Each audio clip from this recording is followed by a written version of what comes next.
Baik, terima kasih. Bismillahirrahmanirrahim. Assalamualaikum warahmatullahi wabarakatuh.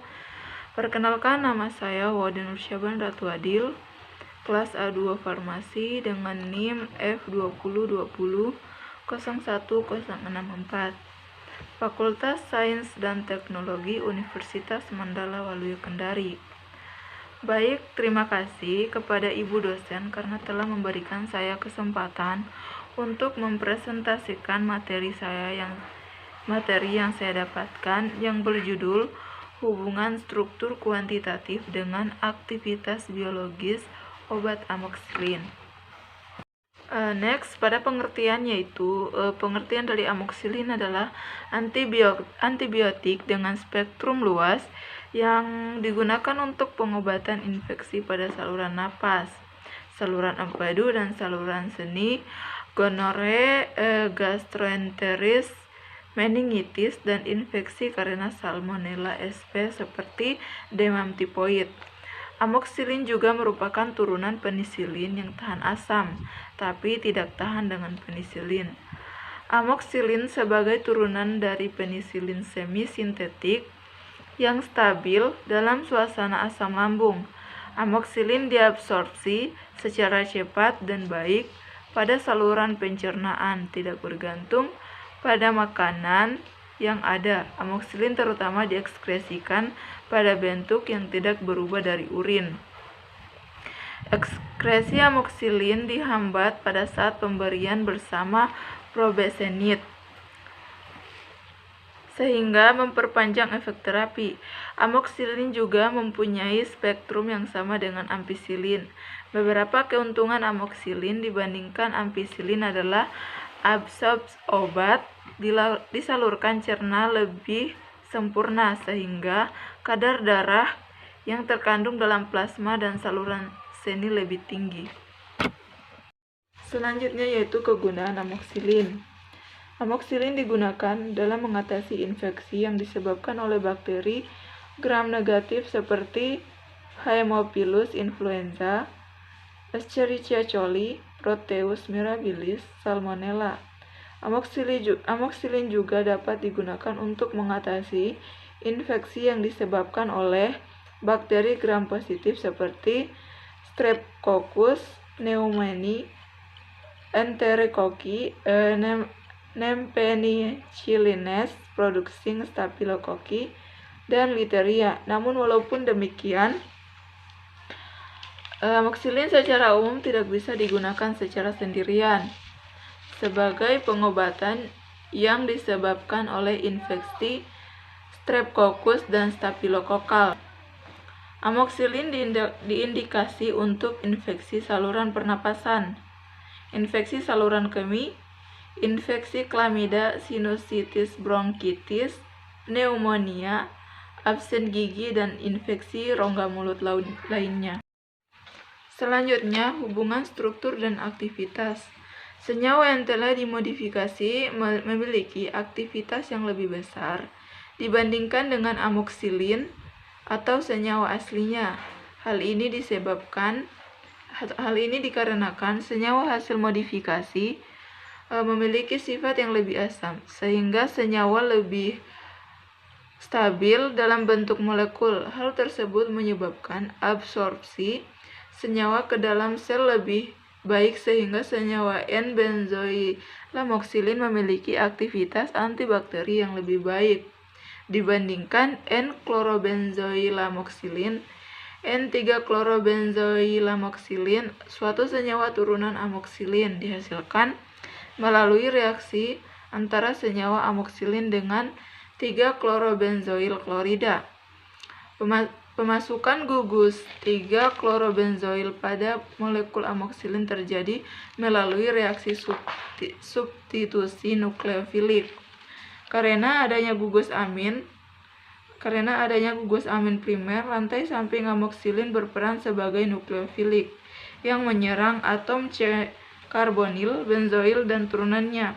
Aktivitas senyawa N3-chlorobenzoylamoxicillin lebih besar dibanding amoxicillin. Selanjutnya, farmakodinamika amoksilin adalah turunan penisilin yang tahan asam, tapi tidak tahan terhadap penilinase. Obat ini stabil dalam suasana asam lambung dan aktif melawan bakteri gram positif yang tidak menghasilkan beta-laktamase, serta beberapa bakteri gram negatif karena obat tersebut dapat menembus pori-pori di membran fosfolipid bakteri. Amoksilin terutama diekskresikan ke urin dalam bentuk yang tidak berubah. Ekskresinya dapat dihambat dengan pemberian probenesid sehingga memperpanjang efek terapi. Dikeluarkannya enzim penisilinase oleh bakteri dalam menghadapi serangan obat ini, menyebabkan inaktivasi oleh plasmid sehingga obat ini tidak dapat kehilangan efek terapinya. Selanjutnya yaitu mekanisme kerja pada amoksilin. Mekanisme kerja amoksilin ialah mencegah pertumbuhan bakteri dengan merusak lapisan tubuh sel bakteri. Lapisan tersebut berfungsi untuk melindungi tubuh bakteri dan mencegah agar tubuh bakteri tidak hancur. Jika lapisan tersebut dihancurkan, maka bakteri akan mati. Selanjutnya yaitu kontraindikasi. Kontraindikasi pada obat amoksilin yaitu riwayat alergi, anafilaksis atau reaksi kulit serius seperti sindrom Stevens-Johnson akibat amoksilin atau penisilin merupakan kontraindikasi diberikan amoksilin. Bahkan reaksi-reaksi ini mungkin dapat menyebabkan sensitivitas silang dengan cefalosporin atau carbapenem juga. Selanjutnya yaitu farmakokinetika pada amoksilin, yaitu cukup baik terutama bila diberikan per oral. Kemudian bioavailabilitas bisa mencapai 95% per oral. Absorpsi dari amoksilin yaitu amoksilin diabsorpsi dengan cepat dan baik pada saluran pencernaan dan tidak tergantung dengan adanya makanan. Kemudian bioavailabilitas berkisar antara 74 sampai 92% dan bisa mencapai 95% per oral. Kemudian konsentrasi puncak pada serum terjadi dalam 1 sampai 2 jam. Waktu puncak dalam plasma darah tergantung pada bentuk sediaan, yaitu dalam 2 hari untuk obat yang berbentuk kapsul, 3 hari tablet extended release, dan 1 hari untuk suspensi. Nah, selanjutnya itu interaksi obat. Efektivitas amoksilin dapat menurunkan jika diberikan bersama pil kontrasepsi atau antibiotik golongan lain seperti klorampenikol, makrolid, sulfanamid, dan tetrasiklin. Interaksi obat lain dapat terjadi jika amoksilin digunakan bersama obat berikut, yaitu antikoagulan seperti varfarin dan dabigatran. Pemanjangan protorambin, timelopurinol, peningkatan risiko skin respobenecit, penurunan sekresi amoksilin di tubulus ginjal sehingga konsentrasi amoksilin dalam serum meningkat dan berkepanjangan, metotreksate, penurunan clearance metotreksat di ginjal sehingga konsentrasi metotreksat meningkat dan mengakibatkan toksisitas hematologi dan gastrointestinal. Selanjutnya, dosis obat. Pemakaian dosis untuk terapi antibiotik amoksilin adalah yaitu yang pertama dosis terapi untuk orang dewasa. Nah, dosis terapi untuk amoksilin pada orang dewasa ini menggunakan 250 mg setiap 8 jam. Kemudian 500 mg setiap 8 jam dan 500 mg setiap 12 jam. Nah, itu tergantung dari derajat keparahan penyakit yang diderita. Kemudian dosis terapi untuk anak-anak. Dosis untuk anak-anak di atas 3 bulan adalah 25 mg per kilogram per hari. Terbagi setiap 12 jam.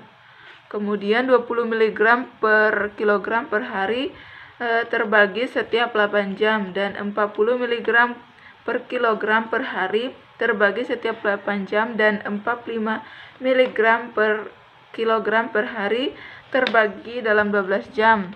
Nah, itu tergantung dari derajat keparahan penyakit. Selanjutnya yaitu efek samping. Efek samping amoksilin antara lain dapat menyebabkan reaksi alergis seperti rasa gatal, peradangan atau ruam yang menyebabkan adanya pembengkakan. Pembengkakan dapat terjadi di leher, hidung, tenggorokan, atau mulut sehingga dapat mengganggu kemampuan Anda dalam bernapas. Pada reaksi alergi yang sangat kronis, berakibat terjadinya penurunan tekanan darah yang sangat drastis. Reaksi alergi yang ditimbulkan pada perempuan bisa menyebabkan gatal-gatal pada vagina. Baik, terima kasih. Itu saja materi yang dapat saya presentasikan. Apabila ada salah kata mohon dimaafkan karena kebenaran hanyalah milik Allah dan salah itu mungkin dari diri saya sendiri. Baik, terima kasih. Wabillahi taufiq wal hidayah. Wassalamualaikum warahmatullahi wabarakatuh.